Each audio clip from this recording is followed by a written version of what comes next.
ஈரோட்டிலேருந்து கொடுமுடி போகிற வழியில் நாம் காலமங்கலம், அதாவது நட்டாத்தீஸ்வரர் கோவில்கிட்ட இருக்கிறோம். இங்கே காவிரியில் தண்ணி மிக அதிகமாக போயிட்டுருக்கு. இந்த தீவில் தான் நட்டாத்தீஸ்வரர் இருக்கார். அதாவது தலைக்காவிரியிலேருந்து பூம்புகார் வரையிலான காவிரியில் இது மத்திய பகுதி. தண்ணி சுற்றியும் ஓடிட்டுருக்கு. நடுவில் தீவு பகுதியில் கோவில் அமைஞ்சிருக்கு.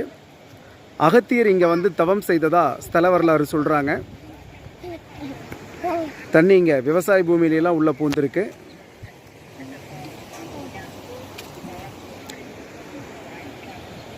இந்த கோவிலில் இருக்க ஈஸ்வரர் பேர் நட்டாத்தீஸ்வரர், மத்தியபுரீஸ்வரர்னு பேர். அம்பாள் பேர் பெரிய நாயகி, நல்ல நாயகி என்கிற பெரிய நாயகி அம்பாள்னு சொல்லுவாங்க. இங்கே அத்திமர விநாயகர் ரொம்ப விசேஷம். முதல்ல எல்லாம் பரிசலில் தான் போகணும். இப்போ இந்த பாலம் போட்டிருக்காங்க. இப்போ தண்ணி அதிகமாக போகிறதுனால பாலத்தை வந்து